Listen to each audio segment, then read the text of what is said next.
that's got to be the path here. Like, don't turn it over, and you probably feel really good about your chances of coming out of there with a win.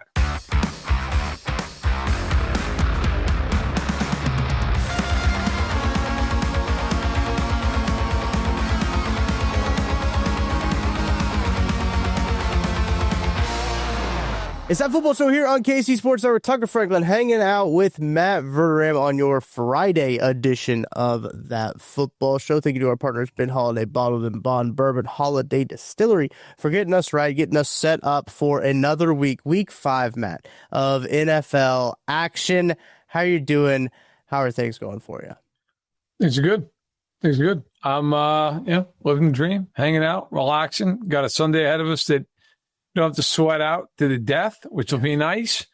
And then a little Monday night action in Duval. So, let's get weird. Let's do this. What everyone wants, right? Monday night action in Duval County. That's what everybody begs for, I'm pretty sure. Usually pay double for that kind of action. But now you head down to Duval, and Chiefs looking to get over 500 for the first time this year against a team that, listen, 3-1 to their credit. But they've had 13 takeaways.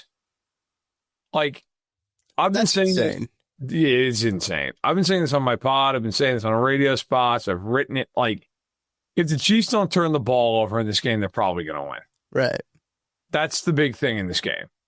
And then I saw Nick Wright trot out a very similar take on first things first. Gave me no credit. No. But, yeah, right. I'm going to call him and scream at him.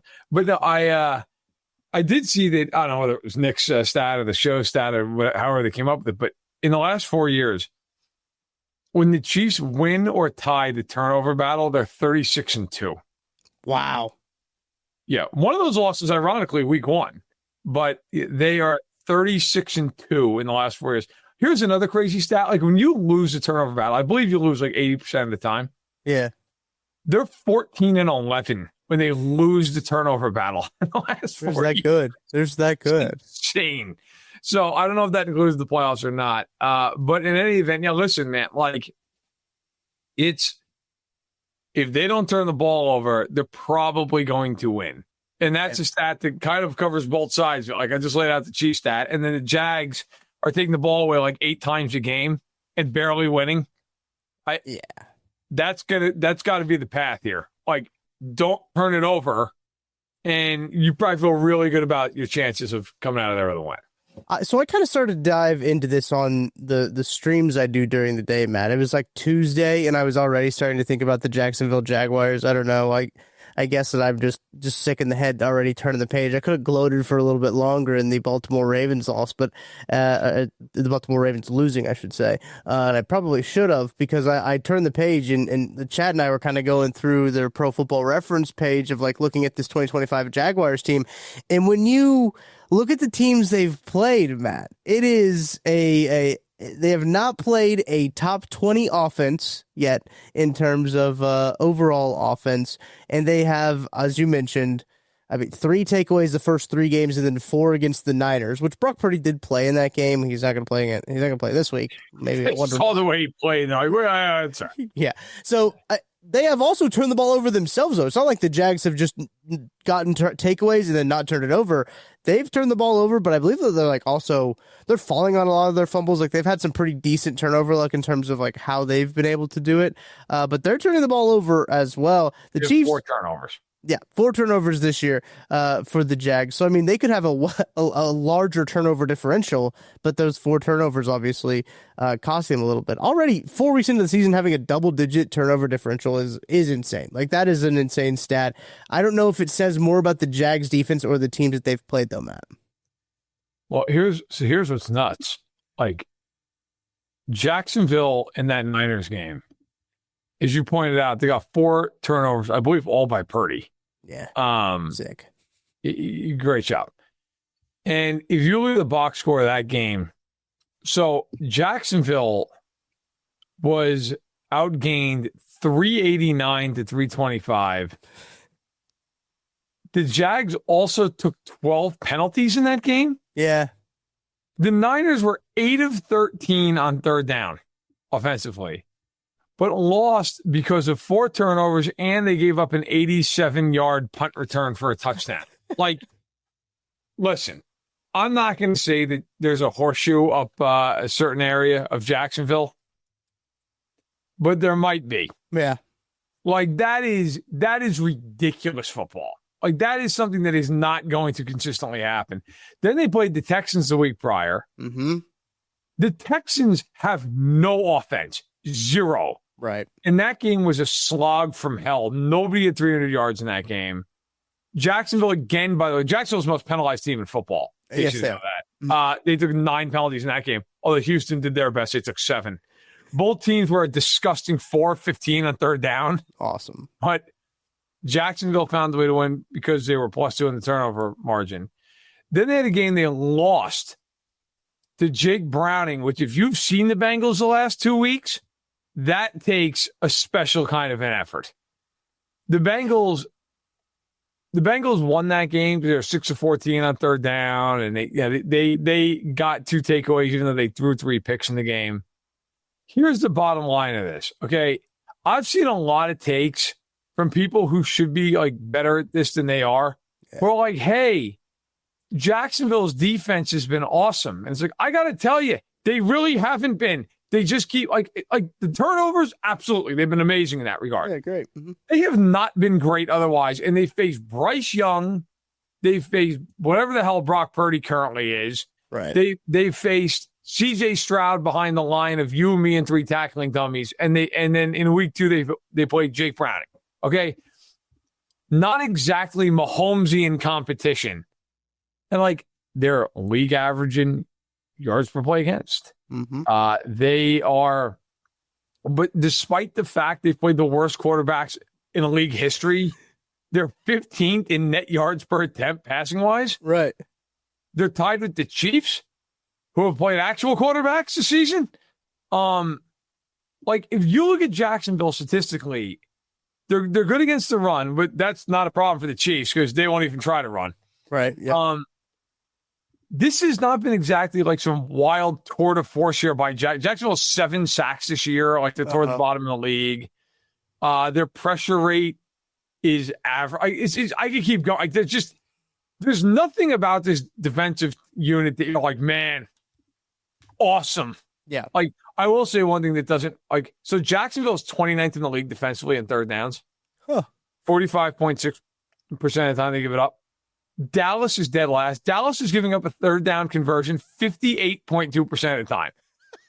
That's unbelievable. That's crazy. That's impossible. But yeah, like, by the way, Chiefs 9th, actually tied for 8th on third down percentage defensively. But yeah, Jacksonville, good in the red zone.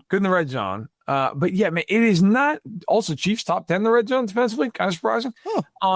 Yeah. But this is not a defense that you look at and you're like, man, no, great defense. Like it's like, no, you're getting turnovers on 29% of the other team's drives. And conversely, the Jets have yet to force a turnover. But that's, yeah. It's just like, so the bottom line of all this is just to say, look, man, take care of the football. Like, don't throw a pick, don't fumble. And if you do that, like you're probably going to win this football game. I do not think, because Jacksonville's offense has been gross this year outside of ETN. Yeah. Like it's not exactly a who's who here for the Jags. The Jags, too, I just looked this up. They have had 6 fumbles. 4 have been recovered by the opponents. So they've fallen on 2 of their own fumbles as well. You mentioned the Jaguars. They're such an interesting team when I started to dive into them. And I was like, you know what?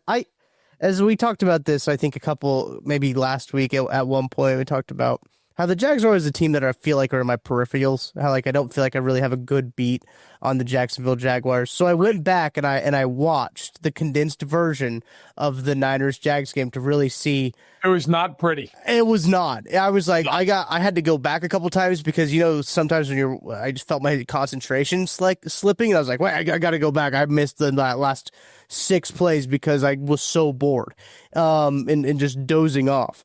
But this is a team that is so interesting that I think there is a bit of fool's gold with the Jacksonville Jaguars, as you laid out all those stats there. I think that's perfect. But what I do think has been really good for them is Travis Etienne. He has been running the football very well. They've been running the football very well. Trevor Lawrence has been trying to put the ball in harm's way. He has been trying his very hardest to not make their offense efficient. But Travis Etienne, I do think, has been playing very well. There's been some explosive plays from him that have also helped to keep them in these games. And you mentioned, Matt, it is very interesting for a team to have as many takeaways as they do. A plus, what is it, 13 turnover differential? They're plus 9, but they've forced 13 takeaways. Okay, so plus 9 in the differential. So that's 9 extra possession. Well, yeah, 9 extra possessions for them, and they're only winning by an average of like 6-ish points. Yeah, so like that's something to definitely think about going into this game. I think my main, beyond just the takeaways and stuff like that, is just Trevor Lawrence this year has 5 touchdowns, 4 picks, and he's completing like 58% of his passes. He's pedestrian. Travis Hunter has not done anything.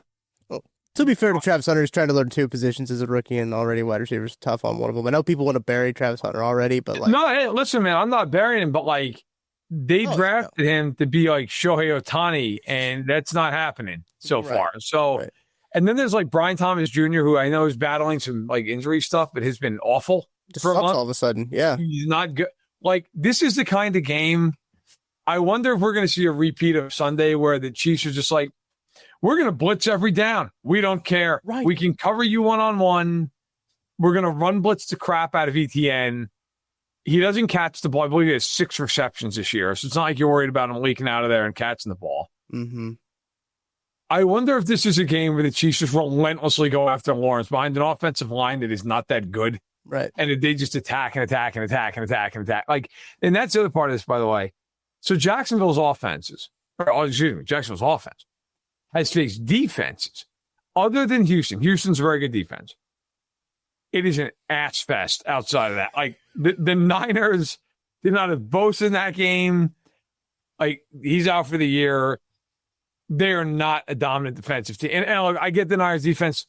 They look all right because they played the Cardinals and the Saints. Like, they're nothing. I mean, other than Warner, like, name one guy in that defense that scares you. Right. You look at Carolina. Carolina is a horrendous defensive team.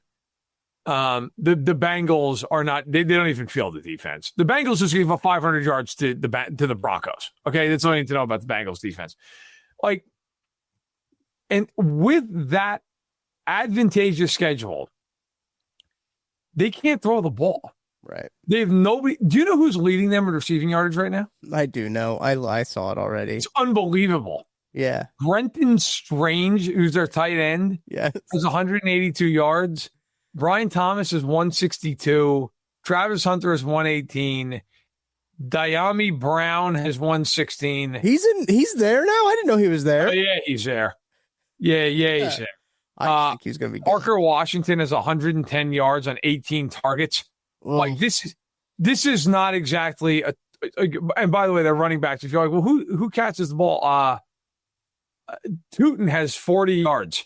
He's leading the running backs in receiving. Like, this is not a team that you're like, man, dynamic. Like, nobody's averaging 46 yards a game in the passing game.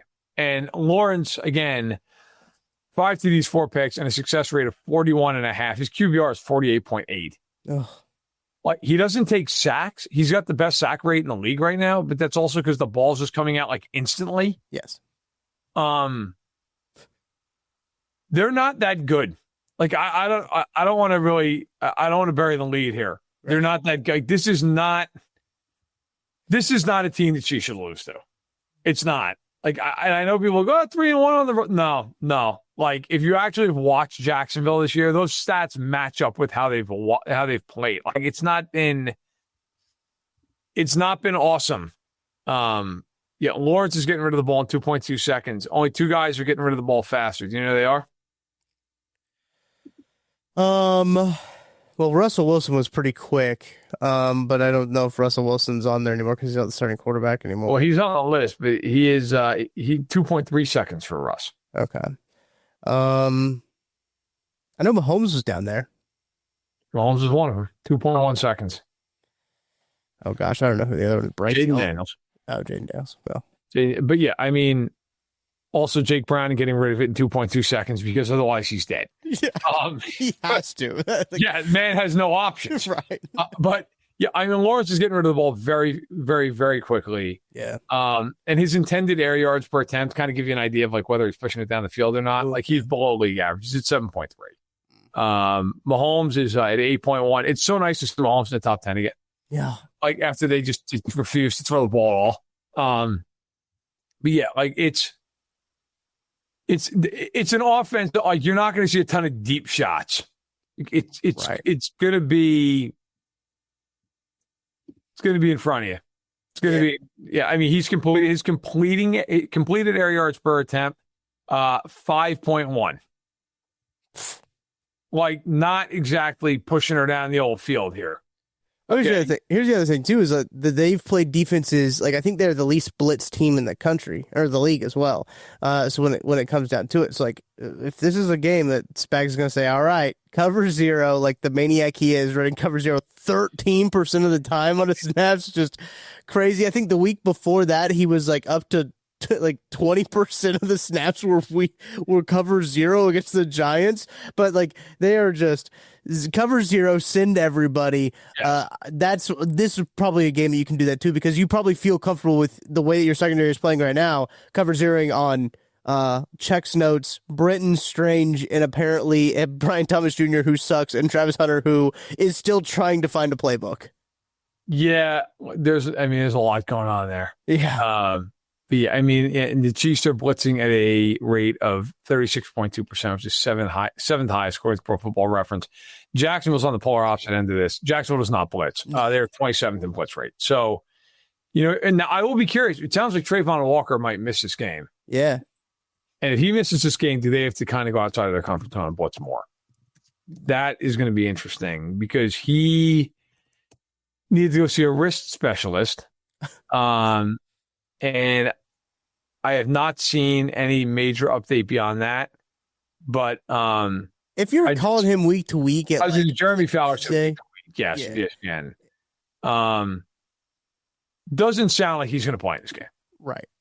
And if he doesn't play in this game, it's pretty much Josh Hines Allen and friends. They don't. It's not like they've got a whole bunch of other guys here. I mean, Eric Armstead is like 87 years old, but this is not.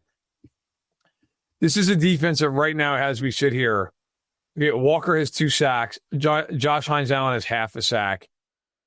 Armstead has 2.5. He's leading the team. So, like, okay, cool, fair enough. Yeah. He's also going to be going against Creed Humphrey and Trey Smith in this game. Yeah. Olakun, linebacker, has 1 sack. Like this is not exactly the fearsome foursome. And if Walker's not in there, it's going to get harder to get pressure. That is true. Especially against a suddenly frisky Chiefs offensive line. Yeah. Simo Monteia looked like Anthony Munoz against Baltimore. I'm not sure where the hell that came from, but it's a positive sign. Maybe we had a Freaky Friday situation go on like in the urinals or something. Who knows?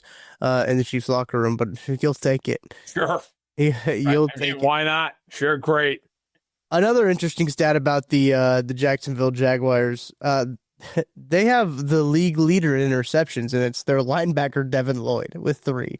This Jaguars team is so insane. Like statistically, you look at this team, you're just like, this team does not make any sense. They're a hilarious football team. They are very funny. And like, shout out to Liam Cohn. Like Liam Cohn was going at what's his name? Robert Saleh. Keep my name out your mouth because he said he was like legally stealing signs, which like, shouldn't you legally steal signs? But anyway, it should be happening. Right. But that was also hilarious. And I think Cohn's like the right guy for the job, but like, congrats to the Jags. All credit to the Jags for being 3-1. You got to win games. And like, that's a big thing, but there's a lot of fool's gold there. Yeah, I mean, look, man, it's a secondary that like Jordan Lewis has come over from the Cowboys as their slot corner. He's played very well for him. Yeah. Tyson Campbell's a good corner on the outside, but then it's a secondary that you're like, you're kind of holding on and praying. Like it's Andrew Wingard and Eric Murray at safety, and I saw somebody putting Eric Murray in as their second team All-Pro to this point in the season, and I was Murray might not play this game. Like, is he hurt? I missed that completely. Yeah, I think I saw something earlier that said he might be out. I'll double check that. But by the way, former Chiefs great Eric Murray. Chiefs great Eric. I mean, let's not forget.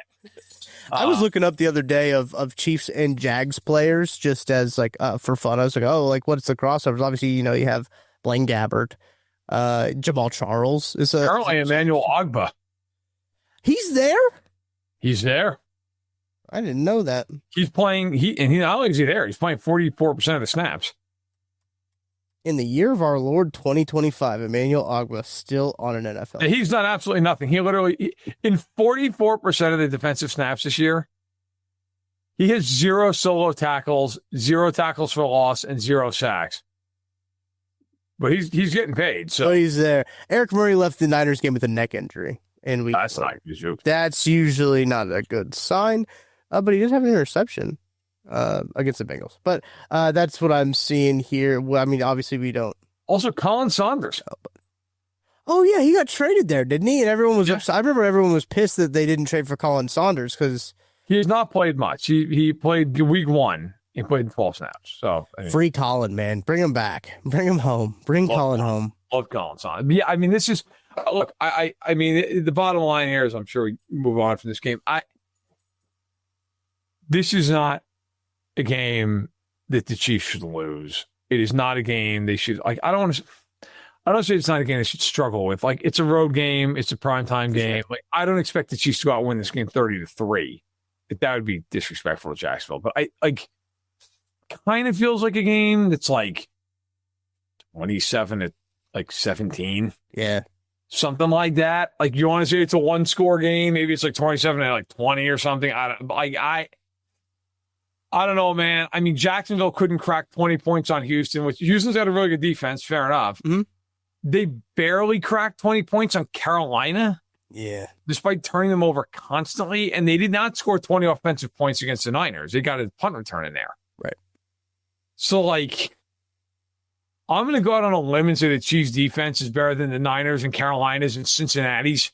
Like, I'm thinking like they're probably like the second best defense they've played this year. Yeah. And also, too, and I don't mean to take any kind of a shot here at Duval, not an overwhelming home field advantage. No. You know, it's not like you're going to play in like Lambeau or Mile High or like Seattle. You know, like this could be Arrowhead Southeast. So they still got the pool? I think so, yeah. I think they do. Kind of sick. Yeah. You know, listen, it's like the Diamondbacks in baseball, right? Right. Watch a game, hang out in right field, have a beer in a pool. Yeah.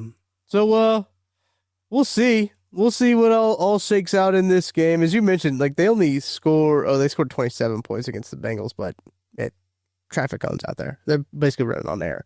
I think every team automatically just starts with 27 points with the Bengals. Like they just spot 27 points to the other team.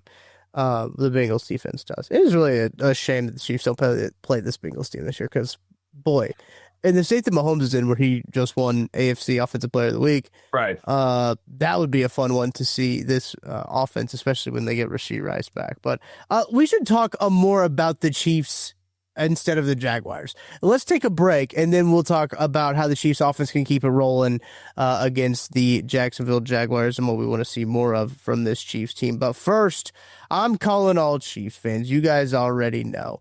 You can be on the field at the 50 inside GEHA Field for the official coin toss at a Chiefs home game this season. Visit Chiefs.com/GEHA now.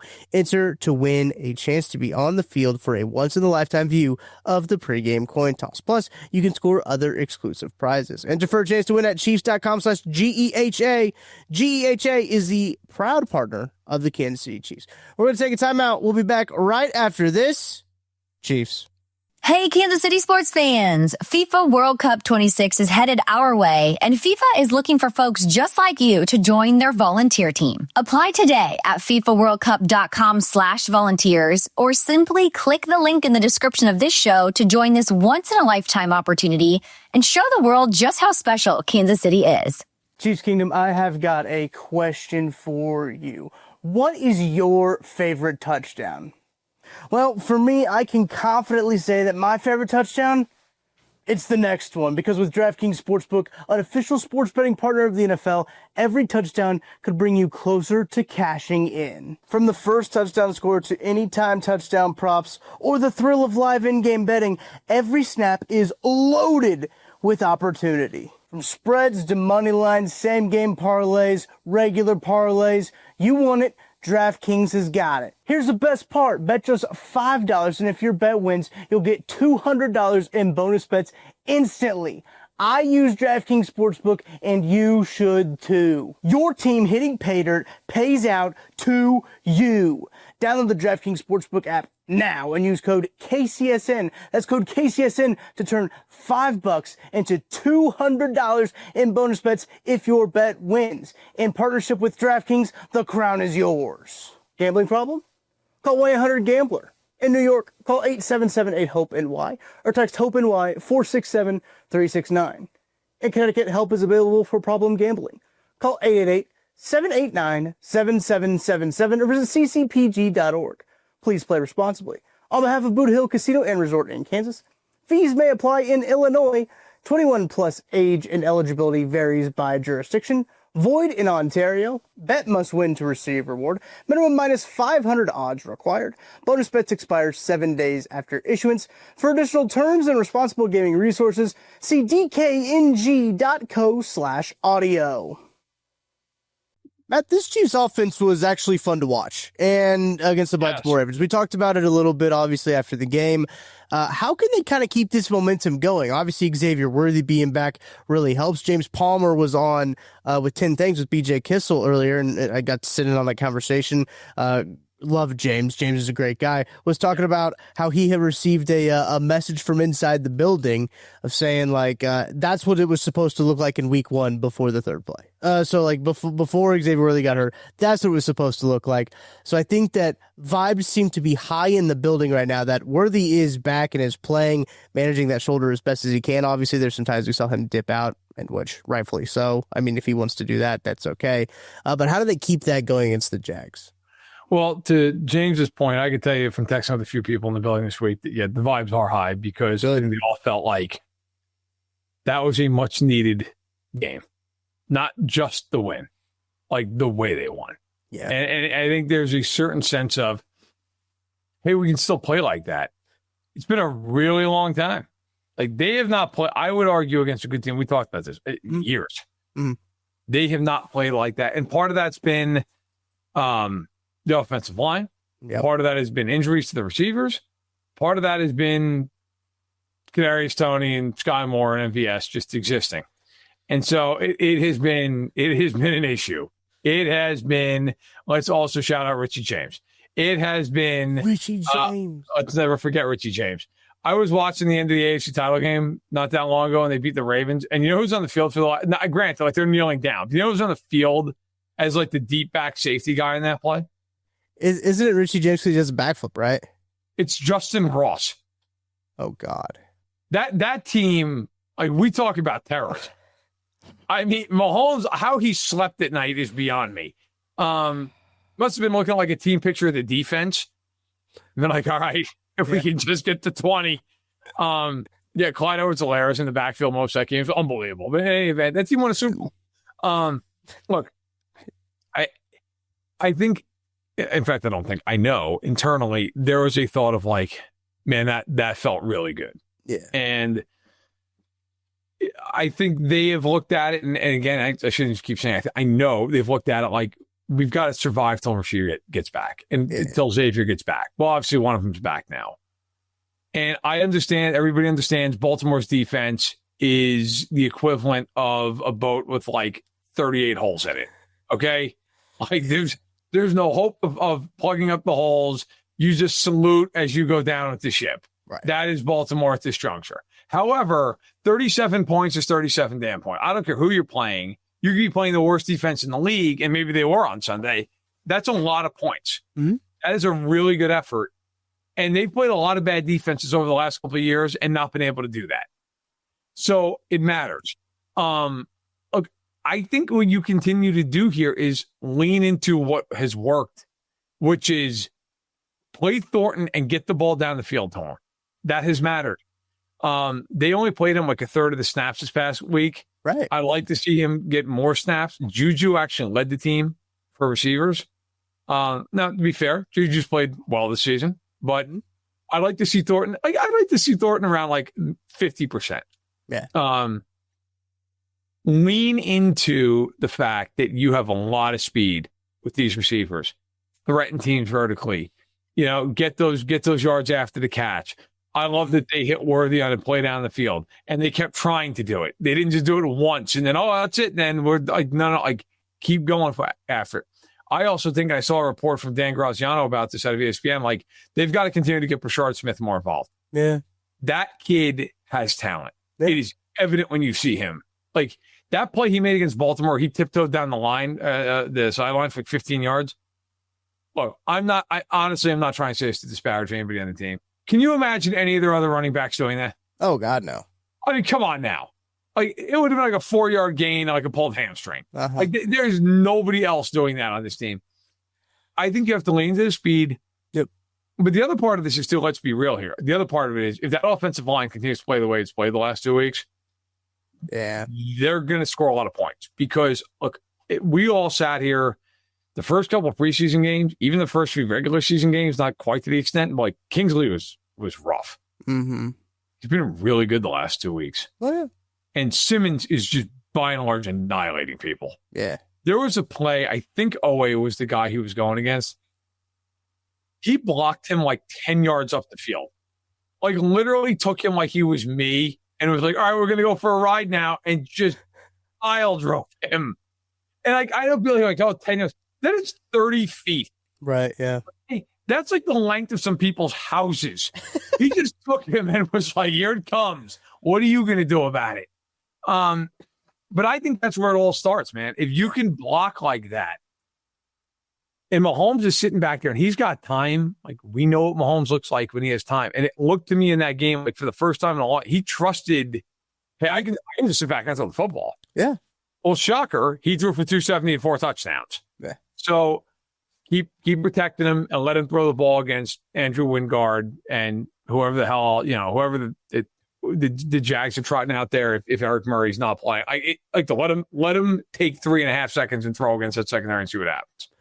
Did you see that the NFL's graphic when they tweeted out on Wednesday that Patrick Mahomes was the AFC player of the week? It had a typo on it, and they said he had 274 pass touchdowns, passing yards.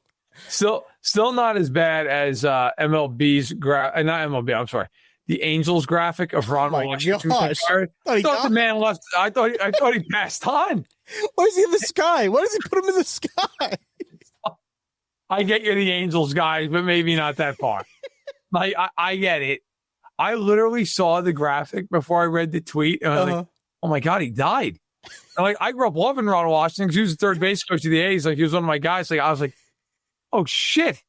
Like, he's dead. And then I looked. I was like, "Oh, he just got fired." Like, what the hell? Like, the Angels.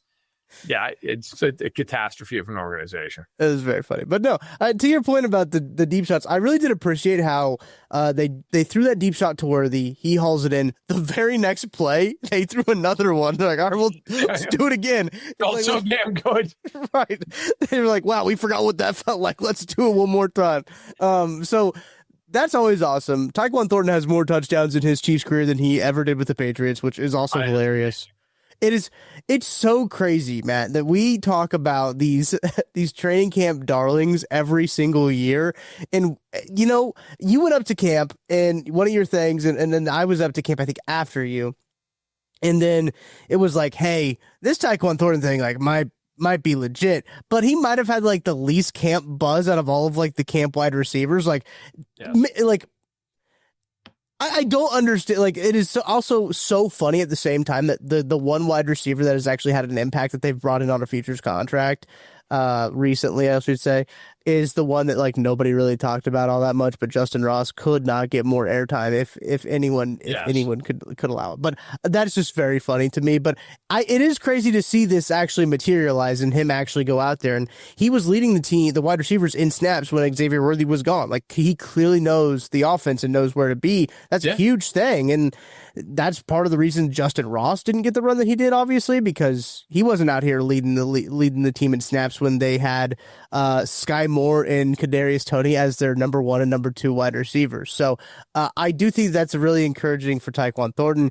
He's playing a little bit more in the slot. I think his slot usage went up last week, but his touchdown out of it. Yeah, so I mean, there's a lot of interesting ways that they're using Taekwon Thornton. I think that's encouraging as well. And to have that, I think Hollywood Brown snaps went down a little bit too. And we'll shout out Hollywood Brown for catching a touchdown. I thought Juju was going to mess that one up. I rewatched that one, and it looked like he was going to just try to snag that one out of the air, but it was going to a wide open Hollywood Brown. But overall, I think I've been pretty pleased with the wide receivers, especially when they get Worthy just integrated back in the game. I mean, we talked about this right after, but it's one of those things. Worthy just being on the field opens so much stuff up for literally everyone, and to have him out there leading in receiving yards and leading in rushing yards at the same time. Maybe he's the best running back that the Chiefs have on the roster. But it's Mahomes.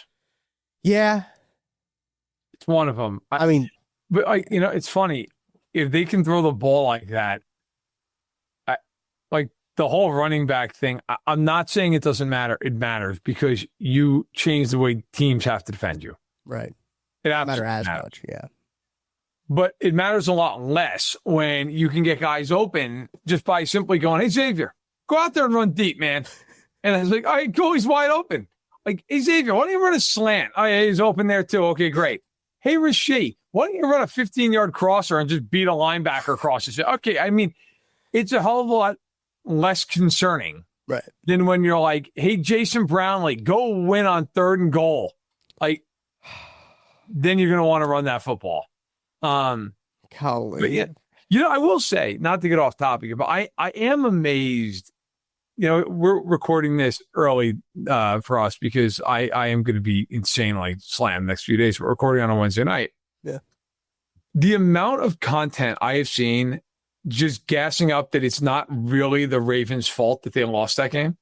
Dude. And like the whole Lamar, let's all rally around Lamar. Listen, can we all just have a safe space here for a minute? They sucked. Yeah. They deserve to get plowed in that game. I don't give a shit who's hurt, who's not. The Chiefs were playing 4 different left tackles last year, and not a human being alive was like, hold on a minute. Let's be fair about this. And by the way, fine. That's the NFL. That's life. Now, listen, I will hear all day long because it's fair that the Ravens, they were just overwhelmed by the amount of injuries they had. Okay, fine. You gave up 37 points. I don't care. And on offense, you were not injured. Nope. You had all your guys on offense, and you sucked. You went out there and did nothing after the first drive of the game. You scored 6 non-garbage time points the entire rest of the game. Okay? Your offense is so bad that when Cooper Rush came in for your 2-time MVP quarterback, Tony Romo thought it might be a good thing. Okay? That's how bad you... Can you imagine any world where Minshew comes into the game and one of the announcers is like, this might be good for the Chiefs. There's no planet that's happening on. And yet I've seen people... And listen, I like the guy that I'm about to reference here. I know former NFL players have threatened to beat him up at times. Poor guy.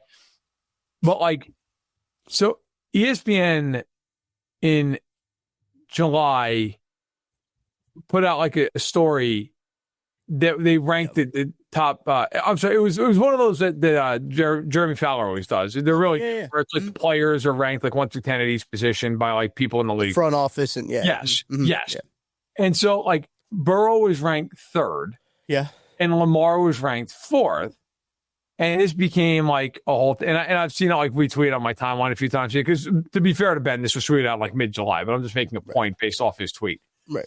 Because he said back in mid-July, Lamar is closer to being above Mahomes than he is being below Burrow. Yeah. And listen, again, I genuinely like Ben. I know him. But here's my question is, why? Right. Based on okay, if you want to sit there and say, well, he's a 2-time MVP and Mahomes is a 2-time, okay, fine. Cool. He is now, and I know he wasn't in July, I get it. He is now 1-6 against Mahomes. If Clyde Edwards-Helaire had hands, he's 0-7. Okay? Right. Like, he's 1-6. It's not like some cosmic accident. Like, it's funny, like, you always hear the argument all off season and during most of the season, and God knows this was true the last few years. The Ravens have the best roster in the league. They're stacked. Look at how dominant they're. And by the way, I'm one of these people. I thought the Ravens coming into the year had the best roster. Now they're a JV team. But like going into the season, at least on defense, offensively they're still fine. Defensively, but going into the season, you hear that all the time. You hear about how the Bills are better than the Chiefs. They have all these, but then these teams invariably lose to the Chiefs in a meaningful game. And the first thing out of everybody's mouth is, well, what are they supposed to do? And they're not. It's like, well, what the fuck? Either they're better than the Chiefs. Right. And give credit to Mahomes for beating a team that is apparently superior to him, right? Right. And give the Chiefs credit for beating a team that's apparently superior to them. Or your preseason and in-season analysis blows, and the Chiefs are just better than these teams. Yeah. And so we shouldn't be surprised that Mahomes is winning. And we also shouldn't be surprised that Jackson and Allen and all those guys are not. But then stop pretending like these guys are on the same level. They're not. Allen is 0-4 against Kansas City in every meaningful game he's ever been in. And by the way, he's never outplayed Mahomes in one of those games. No. And the same is true, by the way, because I went back and looked with Lamar Jackson. Lamar Jackson has never outplayed Patrick Mahomes in a game. No. Ever. So in 7 games against Baltimore and 4 playoff games against Allen, that's on 11 games. That's 2/3 of his season. Never outplayed him once. Never. And yet we've got to listen to these people who pregame are like, man, they're just better. They're just better all over the field. And then like it's just an absolute depantsing at the 50. Mm-hmm. And then it's like, well, actually, they had no talent. How are they supposed to win this? It's like you can't have it both ways, man. Either they're not as good, and like the idea that Mahomes and Jackson should share a space in everybody's mind where like they're the same. No, they're not.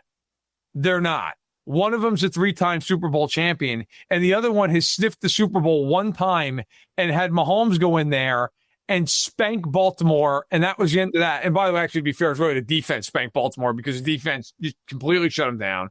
As Jackson threw one of the worst interceptions you'll ever see in your life. Like, at some point, you got to pick a side here. Either like Mahomes is unbelievable because he keeps beating superior teams, or these other teams really not as good as everybody likes to make them out to be, which is also an indication that maybe those quarterbacks aren't quite the guys you keep saying they are. And the Chiefs should win these games, and they do keep winning these games and give credit. But like one of them's true. One of them's got to be true, but they can't both be true. You're preaching to the choir here. I 100% agree with you. And look, we knew this was going to happen, right? Like we knew, like this always seems to happen. I just did a quick little you were talking about like Lamar Jackson. I know the big conversation about Lamar is his playoffs, is how he performs in the playoffs, which should be a large conversation about how players are judged, right? Or the playoffs are kind of important. It's always judging James Harden off of January. Right. Like no one's like, man, it looked great. I'll tell you on January 20th in Utah. Great game. Like, nobody cares. Anyway, sorry. No, you're okay. But as Lamar Jackson, James Harden, like that was actually a really good comp. You said that, and I was like, well, to be fair, I got that is a first things first. Like that, Broussard, I think, brought that up, and I was like, that's great. Yeah, that's phenomenal. I had not heard that. I take no credit for that, but yeah, shout out to them. Like, wow, yeah, no, they definitely are James Harden. I looked it up because I was curious. Patrick Mahomes played a lot of playoff games. He's played in 21 playoff games already? Wow, that's a lot of playoff games. He's lost 4 of them. Only lost 4. 17-4 in his career. Yes. Lamar Jackson's lost 5. In a significantly less amount.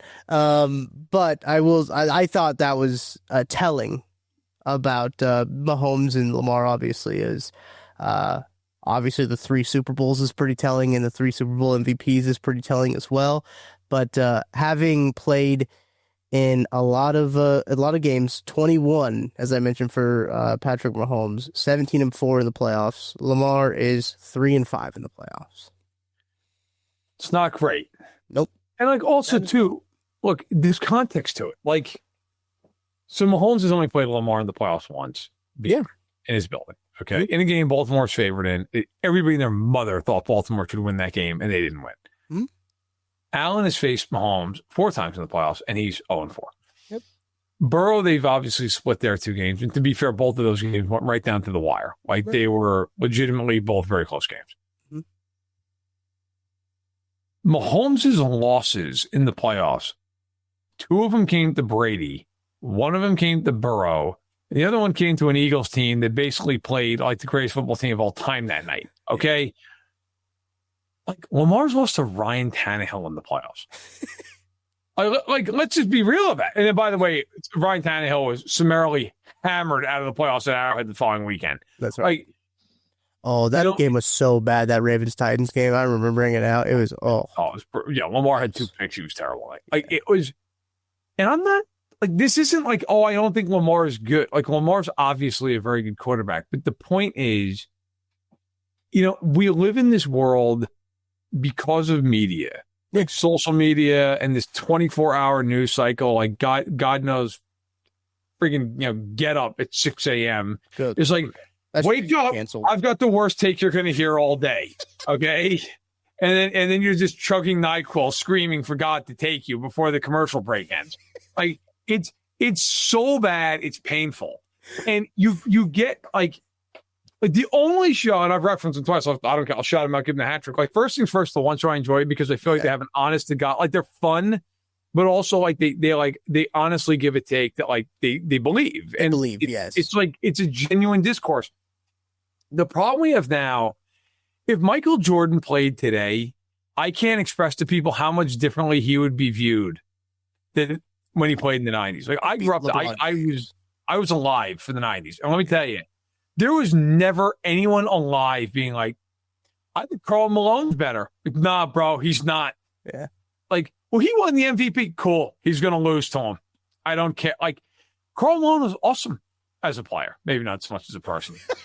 Okay. Great catch. Great call on your part. That, okay, when you're at home and not on a work computer. Yeah.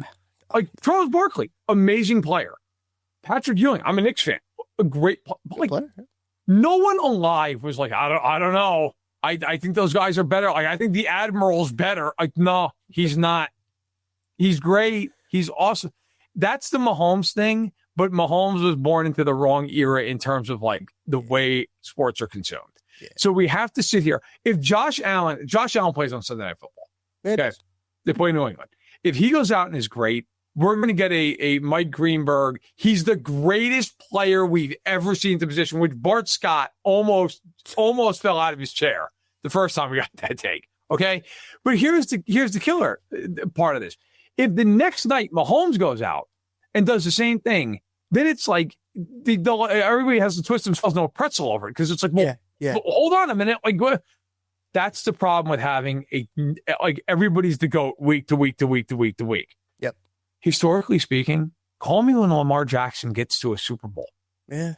I don't give a shit. I don't care if they go 15-2, which they're not doing that this year. But I don't care. Like, Buffalo could go 17-0 this year. And if they lose to the Chiefs in the playoffs, I don't care. I don't care.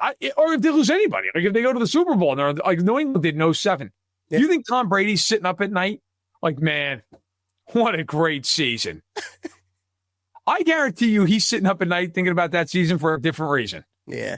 Right. Haunts his dreams, man. Like, no one alive who's like that caliber of a player. And if you think Tiger Woods is thinking about some major he lost by a stroke going, man, really strike that drive though on 14. Like, yeah.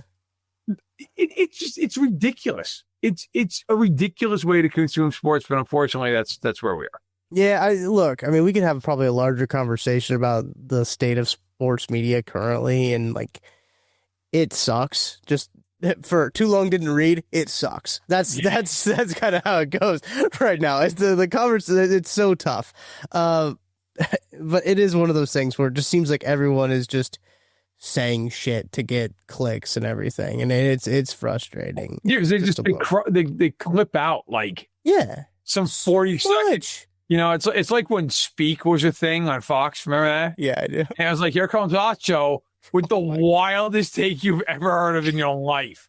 You know, and like we all had to pretend it was normal. Yeah. It's him and RG3, man. They are in a competition to see who says the wild. And Craig Carton showed up. Yeah. And Victor Fellow, people forget. And then he went away, Craig Carton, in many ways. But look, I just, I don't care about calling some of these people out because some of these people are so disingenuous, it's painful. But like Skip Bayless, the whole thing. How does anyone watch this? What are we doing? Yeah, I always love like the Cowboys will lose a game. He tweets out like some solemn video of him taking his Dak jersey and throwing it into his empty garbage pail. He'd be like, never again, never again. And then like 3 weeks later, he does the exact same thing with the exact same jersey into another empty garbage bag. Like, all right, man. Like, you're like 70. Yeah. It's over. Like maybe just, I don't know, stop acting like you're 10. But that sums up sports media in every, like the Chiefs 2 weeks ago were not even on Colin Cowherd's herd hierarchy. And this week they were just fourth. Like they just jumped like everyone in the league. Like, what are we doing, man? Like, I'm just baffled. I'm absolutely baffled by everything that goes on in our industry. Yeah, it is rough to just kind of look at it and feel like that there is. I just Googled Skip Bayless, and some of the pictures that come up when you Google Skip Bayless are just laughable. That man is insane. His Twitter bio, I had to double check this to make sure that this is actually his account. It is, unfortunately. His Twitter bio is maybe not what you want to hear, but need to hear. Yeah, no, listen. First of all, we don't need to hear it. Also, he's 73. I said he was 70 earlier. I just wanted to double check that. He's 73. Yeah. And also, he's a very smart man. He's one of the best writers of his generation, and he went to Vanderbilt, okay? Which is the Harvard of the South, which is basically a SUNY school up in New York. But that's neither here nor there, okay? I know. SUNY Oswego, baby. Go Lakers. Lakers, yeah. But it's all so disingenuous. You know, it really is. And like everybody's got to listen to this crap. And it's like every week you just get another take that just makes your eyes bleed out of your eye sockets. It's like, okay, great, man. Thanks for that thought, that you gave us. Like, I'll tell you what, I think this team's a Super Bowl contender. And then like 3 weeks later, the team's like 3-7. Like, all right, great. But no, in any event, look, bottom line here is we got a weekend coming up where we've got some interesting games on Sunday. We also have some of the worst games you've ever seen on Sunday. Yeah. Look, that's a great tease. I do have to throw another break. Got to take our second time out. I had to put a bow on the playoff losses conversation. Josh Allen has 6 of them. Again, if you guys remember, Patrick Mahomes only has 4, and 4 of the Josh Allen's playoff losses are to Patrick Mahomes. Allen has the same amount of playoff losses to Mahomes that Mahomes has his entire career, the entire league. Okay. I mean, just keep that in mind. Yeah. Yeah. They'll put them in the same conversation. All right, let's take a break. Let's talk about this interesting slate coming up on this week of football. But I'll take a break. We'll be back right after this. Chiefs. What's up, guys? I'm BJ Kissel, founder and CEO of KC Sports Network, and I'm here to talk to Kansas City businesses. If you rely on technology, you need an IT support team that's not just another vendor, but a true IT partner. That's how I want to introduce you to my friend and neighbor, KJ Miller. He is a VCIO at ThrottleNet, the Midwest's highest rated and most reviewed IT support company. They've been in business for more than 25 years, helping companies stay secure, productive, and ahead of the curve. They aren't just IT support, but they provide data security, IT strategy, and cloud software services. They do it all, and their reviews show they do it better than anyone else. So if you want to hear about how ThrottleNet can help your local business, join the conversation with myself, KJ Miller from ThrottleNet, and our resident genius from KC Sports Network when it comes to IT, at least as he's affectionately known by us, Mr. Craig Stout. Click the link in the description to hear how ThrottleNet can help you. My name is Terrell Jolly. A lot of people call me TJ, founder and CEO of Integrity Capital Management. So Integrity Capital Management originally started out as a property management firm, but we slowly transitioned to what is described as an incremental development firm that's focused on situational housing. I know most people say affordable, but we believe in creating housing for people that are actually in need and built to the end user. I believe everyone needs a home because when you have home, you have hope. The reality is that when you're building a business, one thing you don't think about is like what a true banking relationship means. And, I had the honor and privilege of meeting Debbie early on in my career when I was just trying to get going. And as a small business, it's really challenging at times because people don't understand the concept or not believe the longevity because you're just getting started. But Debbie was willing to take a chance on me, be patient with me. I almost look at it like a grassroots initiative. She's seen and believe what I'm about. Anybody that's really true about their business and want to get some things done, I would definitely trust hands down Emprise, because Deb's team, along with Aaron and Jackie and all the amazing people that work behind the scenes, even from the treasury side, I would say, hey, give them an opportunity, because you won't be disappointed and you will actually be in hands that actually somebody care and that will see you from start to finish.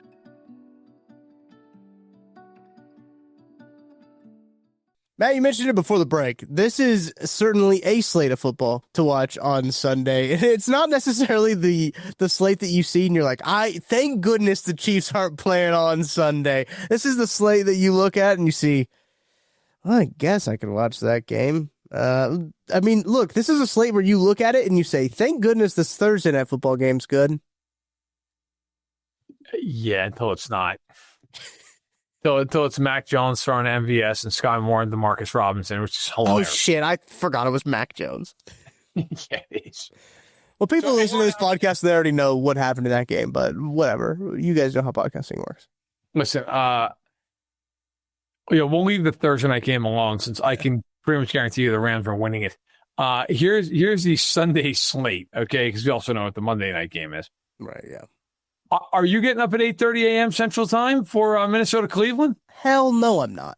Good. Neither am I. I already told my boss I'll resign if he makes me cover that game. And he a Vikings fan, was like, I understand. So I covered the Vikings-Steelers game, and I've done enough. SI is actually right. SI is in the middle of printing a memorial copy for me. This is going to honor me for covering that game. Sunday, Raiders at Colts, which is, to a Chiefs fan, interesting, but not a great game. The Giants at the Saints in a game that may set the sport back 50 years. Yeah, that is a shit show. Dallas at the Jets, which I kind of find hilarious for some reason. I just picture the Cowboys. Like, that's a quintessential game the Cowboys will find a way to lose. But Denver's at Philly, which is interesting. That's not a horrible game. No. Miami's at Carolina, which is a game that should be beaten with a tack hammer. That game is humiliating for all involved. Houston's at Baltimore, and what could be a match between the best defense and the worst defense, and CJ Stroud and Cooper Rush. And I don't know, man. I don't know what to do with it. Yeah. Or like one-legged Lamar. Like, I have no idea what's happening in that football game. In the late window, Tennessee is at Arizona, which is disgusting. It's gross. I don't care. Anyone watching that should be committed. And also, anyone out there, if you're gambling on that game, do yourself a favor. Do your family a favor. By using DraftKings Sportsbook, go KCSN. And then go get some help.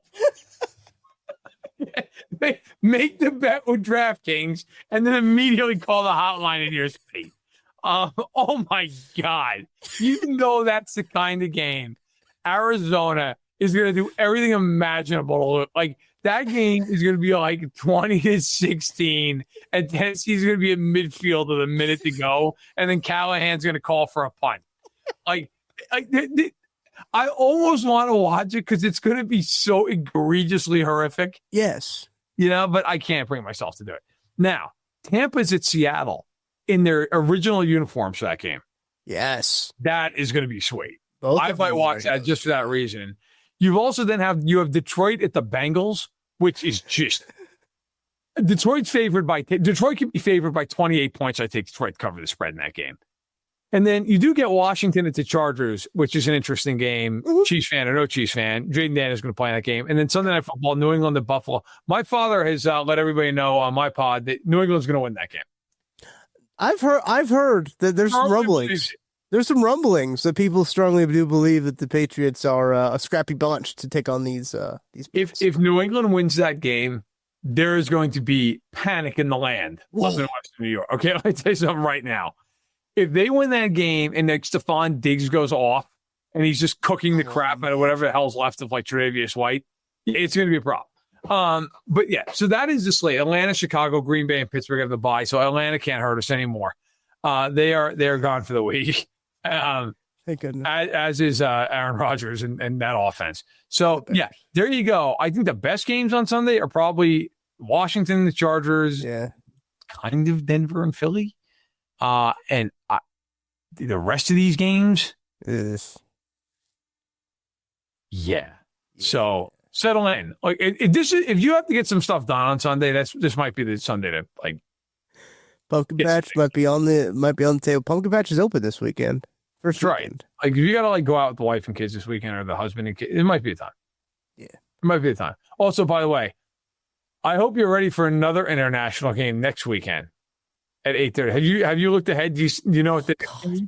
Oh God, no! Is it in Spain? No, it's in London. Is it Are the Jaguars going out there? No, not yet. Not yet. How do you feel about Broncos Jets? How do you feel about 100 passing yards between them? That is an act of terrorism from the United States to the country of Great Britain. Quite honestly, if England doesn't invade us, I've lost all respect for England as a nation. You know, if there is an attack from the Brits after that one, I would understand, actually. I think I'd be like, yeah, I might actually be on their side, I think. I don't know. I might join them, grab a red coat and head out.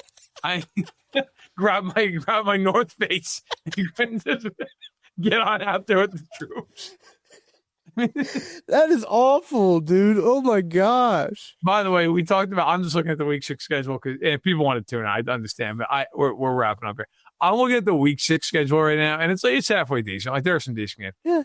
There's also Tennessee at the Raiders, which, we are looking at some truly awful fall. I think Tennessee and Arizona are the two teams I've honed in on for just being disgusting. Yeah. Arizona's at Indianapolis next week. That ought to be a fun one. Watching Daniel Jones just outplay Kyler Murray. Yeah, like we also have a doubleheader on Monday next week. What? Why the hell do they keep doing this, dude? I don't know. But we're getting Buffalo and Atlanta in the early window. And then we're getting Chicago and Washington in the late window. Gross. Yeah. I'm trying to see is that the last? I see here. I'm looking right now. Is that the last doubleheader? I really hope so. I hope so too. No, week 7. What the fuck? Yeah, week 7 is the last one. Tampa at Detroit, which is a good game. Yeah, that's a good game. Houston at Seattle, which is right. Better than preseason. Yeah. Better. There's got to be. I'm looking for the game because there's always one. There's always some rancid Monday night game that you're just like, oh my God, why? Why did they even schedule that one? There it is, week 12, Carolina at San Francisco. Yeah, that one's going to be bad. I said, why? Like, week 9, Arizona, Dallas. Week 8, Washington, Kansas City. I'm covering that bad boy. But yeah, man, some of these games, oof. Yeah, it's the Chiefs' second Monday night game. Yeah, obviously because this week. Yeah. Dude, you get Thanksgiving too coming up. Yeah. Chiefs, both of their Thursday night games being Thanksgiving and Christmas. That's really sick. Thank you. Sure, my wife will understand. Yeah. Thank you, NFL. Hey, boys, I can't go to Christmas because I've got to cover something involving Bo Nix. That's when the divorce papers just get slipped right under the office door. Yeah, I mean, Bo Nix sucks, guys. Everybody's going to pretend Bo Nix is good this week because he beat up the Bengals. By the way, this is my last thought personally. If anyone watched that game, I've got to take that I'm 1,000% confident in. The Bengals have completely given up and are done. The Bengals literally looked like they didn't want to be on the field anymore. Yeah. Like, just horrific football. Can't run, can't throw. Like, just not even trying, non-competitive. Like, Bo Nix throws for 326. And it's like, man, that's it, huh? Like, that's all you guys have in the tank? All right. Like, it's over, man. That team, they're now 2-2. Burrow's basically gone for the year. And their next 3 games are Detroit, Green Bay, and Pittsburgh. they're not going to score in 2 of them. And if they score against Detroit, that's cool. They're giving up 50. They also have a hilarious 3-game stretch later in the year. Ravens, Bills, Ravens. Oh, good luck, guys. Have fun. Yeah, it's over.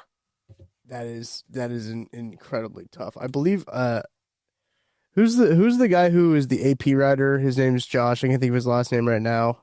DeBow. Yeah. Yes.